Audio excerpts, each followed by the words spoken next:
Hello दोस्तों, क्या हाल चाल। तो आज का हमारा टॉपिक है भारत का इतिहास। तो भारत के इतिहास में हम प्राचीन भारत के इतिहास को पढ़ेंगे। जो अति महत्वपूर्ण पर्सन है, जो कॉम्पिटिटिव ऑल कॉम्पिटिटिव एग्जाम्स में आते हैं। तो चलिए शुरू करते हैं आज के अपने क्वेश्चन से। तो आज का अपना पहला क्वेश्चन है, निम्नलिखित में से कौन सा शासक मौर्य वंश से संबंधित नहीं था। तो बिंबिसार मौर्य वंश से संबंधित नहीं था। बिंबिसार हर्यक राजवंश का मुख्य संस्थापक माना जाता है। बिंबिसार को हर्यक राजवंश का मुख्य संस्थापक माना जाता है। उसकी राजधानी ग्रीवरज यानी कि राजगृह, जो अभी राजगीर थी, वह एक बुद्ध के समकालीन और बुद्ध के अनुयायी थे। कौन? बिंबिसार बुद्ध के समकालीन और बुद्ध के अनुयायी थे। वह पहले राजा थे जिनके पास स्थायी सेना थी। बिंबिसार पहले राजा थे जिनके पास खुद की स्थायी सेना थी। ध्यान रखिएगा, बिंबिसार हर्यक राजवंश से संबंधित रखते थे, नहीं कि मौर्य राजवंश से। तो इस क्वेश्चन का आंसर होगा बिंबिसार। बिंबिसार हर्यक राजवंश का था। नेक्स्ट क्वेश्चन में चलते हैं। किस युद्ध के बाद अशोक ने भौतिक अधिग्रहण यानी कि फिजिकल ऑक्यूपेशन की नीति को त्याग दिया था? किस युद्ध के बाद अशोक ने भौतिक अधिग्रहण को त्याग दिया था? तो कलिंग के युद्ध के बाद अशोक ने भौतिक अधिग्रहण को त्याग दिया था। अपने अगले क्वेश्चन पे चलते हैं। अगला क्वेश्चन है, अशोक के शिलालेखों में वर्णित जानकारी के अनुसार मौर्य साम्राज्य में कितने प्रमुख राजनीतिक केंद्र थे? तो मौर्य साम्राज्य में प्रमुख राजनीतिक केंद्र 5 थे। कितने? 5। अशोक के शिलालेखों में वर्णित जानकारी के अनुसार मौर्य साम्राज्य में 5 प्रमुख राजनीतिक केंद्र थे। नेक्स्ट क्वेश्चन पे चलते हैं।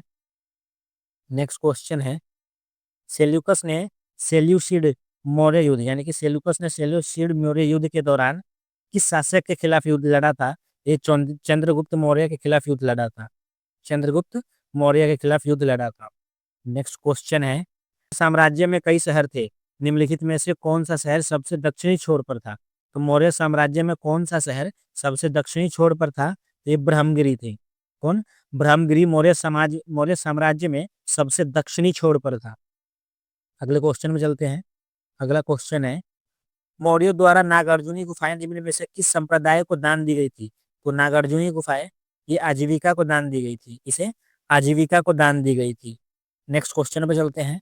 नेक्स्ट क्वेश्चन है, प्राचीन भारत में महाजनपदों के शासक फसलों की उपज की दर से सुना करते थे। तो ये 1/6 भाग की दर से सुना करते थे। कितने? 1/6 की दर से सुना करते थे। आगे अगले क्वेश्चन पे चलते हैं। अगला क्वेश्चन है, अशोक के अभिलेखों के अनुसार निम्नलिखित में से कौन सा मगध साम्राज्य में एक प्रांतीय केंद्र नहीं था? एक प्रांतीय केंद्र नहीं था। तो इंद्रप्रस्थ नहीं था। इंद्रप्रस्थ नहीं था। नेक्स्ट क्वेश्चन है, चंद्रगुप्त मौर्य ने किसकी सहायता से मगध के नंद वंश को उखाड़ फेंका? मगध के नंद वंश को ये विष्णुगुप्त की सहायता से चंद्रगुप्त मौर्य ने विष्णुगुप्त की सहायता से मगध के नंद वंश को उखाड़ फेंका था। तो इस क्वेश्चन का आंसर होगा option number C, Vishnugupta. Next question पे चलते हैं। नेक्स्ट क्वेश्चन है, 4वीं शताब्दी ईसा पूर्व में मगध की राजधानी कहाँ स्थानांतरित कर दी गई? तो मगध की राजधानी ये पाटलिपुत्र में स्थानांतरित कर दी गई। किसे? पाटलिपुत्र में स्थानांतरित कर दी गई थी। नेक्स्ट क्वेश्चन पे चलते हैं। नेक्स्ट क्वेश्चन है, सबसे पहले बौद्ध ग्रंथ किस भाषा में लिखे गए थे? सबसे पहले बौद्ध ग्रंथ किस भाषा में लिखे गए थे? तो ये पाली भाषा में लिखे गए थे। किस भाषा में? पाली भाषा में सबसे पहले बौद्ध ग्रंथ की रचना हुई थी। नेक्स्ट क्वेश्चन है, लायन कैपिटल का निर्माण बुद्ध के ऐतिहासिक घटना में स्मृति में बनाया गया था। तो लायन कैपिटल का निर्माण ये बुद्ध के प्रथम उपदेश के ऐतिहासिक घटना के रूप में बनाया गया था। इसके प्रथम उपदेश के ऐतिहासिक घटना के रूप में लायन कैपिटल का निर्माण हुआ था। तो इस क्वेश्चन का आंसर ऑप्शन नंबर सी। अगले क्वेश्चन पे चलते हैं। अगला क्वेश्चन है अगला क्वेश्चन है, बौद्ध वास्तुकला में स्तूप को श्रद्धांजलि अर्पित करने के लिए भक्तों के लिए पैदल मार्ग क्या कहलाता था? तो बौद्ध वास्तुकला में स्तूप को श्रद्धांजलि के लिए भक्तों के लिए पैदल मार्ग को क्या कहा जाता था? तो भक्तों के लिए पैदल मार्ग को मेदी कहा जाता था। क्या? मेदी। इस क्वेश्चन का आंसर ऑप्शन नंबर बी होगा। नेक्स्ट क्वेश्चन पे चलते हैं। नेक्स्ट क्वेश्चन है, निम्नलिखित में से कौन सी संरचना बौद्ध धर्म से संबंधित है? तो बौद्ध धर्म से संबंधित ये है स्तूप। ऑप्शन नंबर डी, स्तूप बौद्ध से संबंधित है। नेक्स्ट क्वेश्चन है, बौद्ध वास्तुकला के संदर्भ में चैत्य का क्या अर्थ है? चैत्य का अर्थ बौद्ध वास्तुकला में क्या है? तो चैत्य का अर्थ है प्रार्थना कक्ष से। किससे? प्रार्थना कक्ष से। इस क्वेश्चन का आंसर ऑप्शन नंबर ए, प्रार्थना कक्ष से। चैत्य का अर्थ प्रार्थना कक्ष से संबंधित है। नेक्स्ट क्वेश्चन है, संघ में रहने वाले बौद्ध भिक्षुओं के लिए बनाए गए नियम किस नामक ग्रंथ में मिलते हैं, किस ग्रंथ में मिलते हैं? तो ये विनय पिटक में मिलते हैं। कहाँ? विनय पिटक में। इस क्वेश्चन का आंसर ऑप्शन नंबर डी, संघ में रहने वाले बौद्ध भिक्षुओं के लिए बनाए गए विनय पिटक नामक ग्रंथ में मिलते हैं। क्या नियम बनाए गए? नेक्स्ट क्वेश्चन में चलते हैं। नेक्स्ट क्वेश्चन है, जैन दर्शन के अनुसार जिन का अर्थ क्या है? जिन शब्द का अर्थ क्या है? जैन दर्शन के अनुसार जिन शब्द का अर्थ है विजेता। क्या? विजेता। जैन दर्शन के अनुसार जिन शब्द का अर्थ है विजेता। इस क्वेश्चन का answer option number B. Next question में चलते हैं। नेक्स्ट क्वेश्चन है, बौद्ध धर्म में भिक्षुणी बनने वाली प्रथम महिला थी। तो बौद्ध धर्म में भिक्षुणी बनने वाली प्रथम महिला ये प्रजापति गौतमी थी। कौन? प्रजापति गौतमी बौद्ध धर्म में भिक्षुणी बनने वाली प्रथम महिला थी। इस क्वेश्चन का आंसर सी होगा। नेक्स्ट नेक्स्ट क्वेश्चन है, कुल कितने वेदांग है? तो वेदांग तो कुल 6 है। कितने? कुल 6 वेदांग है। जैसे शिक्षा, फोटोनिक्स। पहला है शिक्षा, फोटोनिक्स। कप यानी कि रिचुअल कैनन। व्याकरण यानी कि ग्रामर। निरुक्त यानी कि एक्सप्लेनेशन। छंद यानी कि वैदिक मीटर।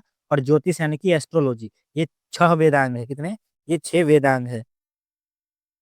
अगले क्वेश्चन में, नेक्स्ट क्वेश्चन है, उस पवित्र शहर का नाम बताइए जिसे प्रथम एवं चतुर्थ जैन तीर्थंकरों का जन्म स्थान माना जाता है। तो ये अयोध्या है। किसे? अयोध्या को प्रथम एवं चतुर्थ जैन तीर्थंकरों का जन्म स्थान माना जाता है। तो पहले थे ऋषभदेव और चौथे थे अभिनंदन नाथ। इन दोनों तीर्थंकरों का जन्म स्थान अयोध्या बताया जाता है या अयोध्या माना जाता है। नेक्स्ट क्वेश्चन पे चलते हैं। नेक्स्ट क्वेश्चन है, कौशल महाजनपद वर्तमान में किसका एक भाग है? कौशल महाजनपद जो 6वीं शताब्दी ईसा पूर्व में थी, वो अभी किसका भाग है? तो कौशल महाजनपद ये उत्तर प्रदेश का भाग है। किसका? उत्तर प्रदेश का भाग है। नेक्स्ट क्वेश्चन पे चलते हैं। नेक्स्ट क्वेश्चन है, गांधार कला शैली निम्नलिखित में से किस यूरोपीय राष्ट्र की कला से प्रभावित थी? तो गांधार कला शैली ये ग्रीस से प्रभावित थी। किससे? गांधार कला शैली ग्रीस राष्ट्र की कला से प्रभावित थी। नेक्स्ट क्वेश्चन है, निम्नलिखित में से किस वेद में दशराग युद्ध का उल्लेख है? दशराग युद्ध का मतलब है 10 राजाओं का युद्ध। तो दशराग युद्ध का उल्लेख ये ऋग्वेद में है। दशराग युद्ध का उल्लेख ऋग्वेद में मिलता है। नेक्स्ट क्वेश्चन, नेक्स्ट क्वेश्चन है, मोहनजोदड़ो के विशाल स्नानागार की आकृति कैसी थी? तो ये आकृति आयताकार थी। कैसी? मोहनजोदड़ो के विशाल स्नानागार की आकृति आयताकार थी। नेक्स्ट क्वेश्चन पे चलते हैं। नेक्स्ट क्वेश्चन है, सिंधु घाटी सभ्यता के निम्नलिखित में से सिंधु स्थल नदी के तट पर नहीं है। सिंधु घाटी सभ्यता के निम्नलिखित में से कौन से स्थल सिंधु नदी के तट पर नहीं है? तो रोपड़ सिंधु नदी के तट पर नहीं है। कौन? रोपड़ सिंधु घाटी नदी के तट पर नहीं है। नेक्स्ट क्वेश्चन पे चलते हैं। नेक्स्ट क्वेश्चन है, निम्नलिखित में से किस युग के दौरान भारत में शुतुरमुर्ग पाए गए थे? तो भारत में शुतुरमुर्ग ये पूरा पाषाण युग में पाए गए थे। कब? पूरा पाषाण युग में भारत में शुतुरमुर्ग पाए गए थे। नेक्स्ट क्वेश्चन है, निम्नलिखित में से हड़प्पा सभ्यता के मेहरगढ़ पुरा स्थल में किस प्रकार के घर के अवशेष मिले हैं? मेहरगढ़ में किस प्रकार के घर के अवशेष मिले हैं? तो ये वर्गाकार या आयताकार प्रकार के घर के अवशेष मिले। कैसे? वर्गाकार या आयताकार। इस क्वेश्चन का आंसर ऑप्शन नंबर डी होगा। नेक्स्ट क्वेश्चन पे चलते हैं। नेक्स्ट क्वेश्चन है, इंडिया शब्द इंडस से आया है जिसे संस्कृत में क्या कहा जाता है? इंडस को संस्कृत में सिंधु कहा जाता है। क्या? सिंधु। इंडस को संस्कृत में सिंधु कहा जाता है। नेक्स्ट क्वेश्चन पे चलते हैं। नेक्स्ट क्वेश्चन है, निम्नलिखित में से किस धातु का उपयोग हड़प्पा के नगरों में हथियार और औजार बनाने के लिए किया जाता था? तो हड़प्पा के नगरों में हथियार और औजार बनाने के लिए तांबा का उपयोग किया जाता था। ऑप्शन नंबर सी, तांबा का उपयोग हड़प्पा के नगरों में औजार और हथियार बनाने के लिए किया जाता था। नेक्स्ट क्वेश्चन है, हड़प्पा की अधिकांश मुहरें किससे बनी है? तो हड़प्पा की अधिकांश मुहरें ये सिलखड़ी से बनी है। किससे? सिलखड़ी से। तो सटीटाइट एक प्रकार का नरम पत्थर, कुछ मुहावरे हो गया है, मुहरे हो गए यहाँ पे।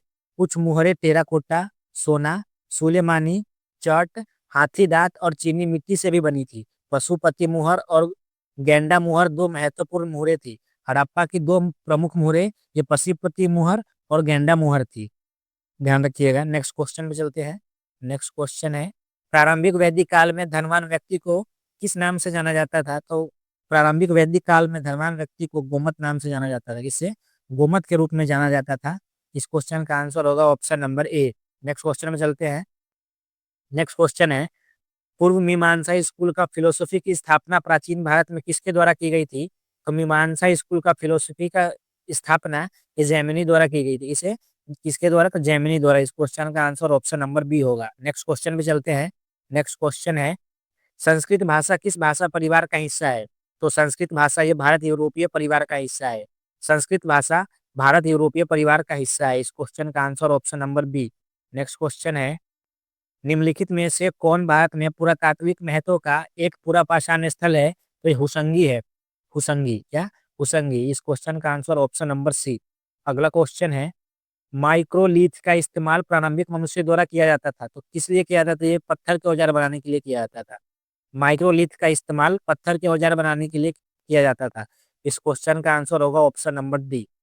अगला क्वेश्चन है, निम्नलिखित में से किस युग में कैटल युग सबसे प्रसिद्ध पुरा स्थलों में से एक था? तो कैटल युग ये नवपाषाण युग में था। कब? नवपाषाण युग में। इस क्वेश्चन का आंसर होगा ऑप्शन नंबर डी। अगला क्वेश्चन है, प्राचीन भारतीय इतिहास में किस काल में मिट्टी के बर्तनों का पता लगाया गया था? तो मिट्टी के बर्तनों का पता ये नवपाषाण युग में लगाया गया था। मिट्टी के बर्तनों का पता नवपाषाण युग में लगाया गया था। अगला क्वेश्चन है, चार वेदों में से किसमें बुरी आत्माओं और बीमारियों से बचने के लिए जादू मंत्र और तंत्र मंत्र का संग्रह है? ये अथर्ववेद में समाहित है। किसमें? अथर्ववेद में। इस क्वेश्चन का आंसर ऑप्शन नंबर ए होगा। अगला क्वेश्चन है, उत्तर वैदिक काल में निम्नलिखित में से कौन सा वर्ण मुख्य रूप से खेती, पशुपालन और व्यापार जैसे कार्य करता था? तो ये वैश्य करते थे। क्या? वैश्य उत्तर वैदिक काल में वो मुख्य रूप से खेती, पशुपालन और व्यापार जैसे कार्य करते थे। इस क्वेश्चन का आंसर ऑप्शन नंबर ए होगा। अगला क्वेश्चन है, भारत वंश के नाम पर इंडिया का नाम भारत रखा गया। निम्नलिखित में से किस वेद में इस वंश का सर्वप्रथम उल्लेख मिलता है? तो भारत वंश का उल्लेख सर्वप्रथम किस वेद में मिलता है? तो भारत वंश का उल्लेख ये सर्वप्रथम ऋग्वेद में मिलता है। इस क्वेश्चन का आंसर ऑप्शन नंबर डी होगा। तो दोस्तों ये थे हमारे आज के क्वेश्चन। आशा करता हूँ अच्छे लगे होंगे। अच्छे लगे होंगे तो लाइक शेयर सब्सक्राइब कीजिएगा। मिलते हैं कल एक और नए वीडियो के साथ। कल दूसरे टॉपिक को कवर करेंगे। तब तक के लिए जय हिंद।